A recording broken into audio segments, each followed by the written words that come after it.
નમસ્કાર. આજના વિડીયોમાં તમારું સ્વાગત છે. વનરક્ષકની પરીક્ષામાં પૂછાઈ શકે તેવા પ્રશ્નો આ વિડીયોમાં લીધેલા છે, જે આવનારી પરીક્ષામાં તમને ઉપયોગી બની રહે. આ ચેનલ લાઇક અને સબસ્ક્રાઇબ કરશો, જેથી દરેક વિડીયો તમારા સુધી પહોંચી શકે.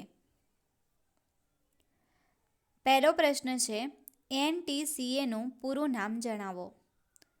National tiger conservation authority. Ranipur tiger reserve ઉત્તર પ્રદેશનું કેટલામું ટાઈગર રિઝર્વ છે? ચોથું. NTCAના અધ્યક્ષ કોણ છે? તો હાલમાં NTCAના અધ્યક્ષ છે શ્રી ભૂપેન્દ્ર યાદવ. NTCAની દિલ્હી બહાર પ્રથમ મીટિંગ કયા ટાઈગર રિઝર્વમાં યોજાઈ? પક્કે ટાઈગર રિઝર્વમાં. NTCAની સ્થાપના ક્યારે કરાઈ હતી? 2005માં. ધૌલપુર કરૌલી ભારતનું કેટલામું ટાઈગર રિઝર્વ છે? 55મું. વિરાંગના દુર્ગાવતી ટાઈગર રિઝર્વ મધ્યપ્રદેશનું કેટલામું ટાઈગર રિઝર્વ છે? તો વિરાંગના દુર્ગાવતી ટાઈગર રિઝર્વ મધ્યપ્રદેશનું 7મું ટાઈગર રિઝર્વ છે. MEE મૂલ્યાંકન અંતર્ગત કેટલા વાઘ અનામત ક્ષેત્રોએ ઉત્તમ એટલે કે શ્રેષ્ઠ રેટિંગ પ્રાપ્ત કર્યું છે? 12. MEE મૂલ્યાંકન અંતર્ગત કેટલા વાઘ અનામત ક્ષેત્રોએ ફેર રેટિંગ પ્રાપ્ત કર્યું છે? 5. MEE મૂલ્યાંકનના 5મા ચક્ર અંતર્ગત કેટલા વાઘ અનામત ક્ષેત્રોને રેટિંગ અપાયું? 51. MEE એટલે કે મેનેજમેન્ટ ઇફેક્ટિવ ઇવેલ્યુશન ટાઈગર રિઝર્વને કેટલી શ્રેણીમાં વર્ગીકૃત કરે છે? 4 શ્રેણીમાં. MEE મેનેજમેન્ટ ઇફેક્ટિવ ઇવેલ્યુશન અંતર્ગત કેટલા ટકા વાઘ અનામતને ઉન્નત સંરક્ષણ પગલાંની જરૂર છે? 35%.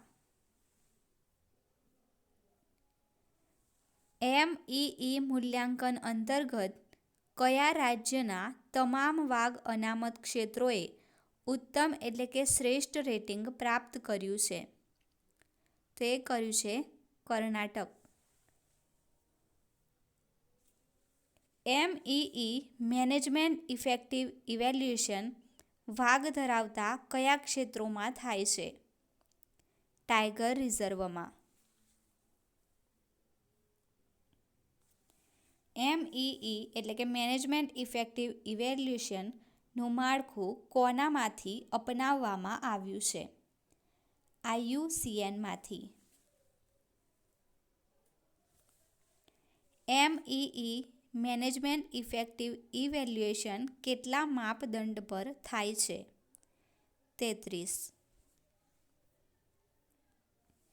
વાઘની સૌથી વધુ વસ્તી મધ્યપ્રદેશમાં કેટલી છે? 785. ભારતના કયા ટાઈગર રિઝર્વમાં સૌથી વધુ વાઘ છે? જીમ કોર્બેટમાં. કોર્બેટ ટાઈગર રિઝર્વમાં સૌથી વધુ કેટલા વાઘ છે? 260.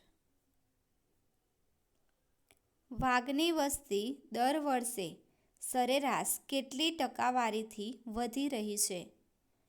6.1%. 2022 વ્યાપક વાઘ અંદાજ કોના દ્વારા રજૂ કરવામાં આવ્યો? શ્રી અશ્વિની ચૌબે દ્વારા. ભારતના કયા પ્રદેશમાં વાઘની વસ્તીમાં ઘટાડો અનુભવાયો છે? પશ્ચિમ ઘાટમાં. તમામ ટાઈગર રિઝર્વ સંપૂર્ણ ભારતના કેટલા ટકા જમીન આવરી લે છે? 2.3%. ભારતમાં વાઘ ગણતરી દર કેટલા વર્ષે થાય છે?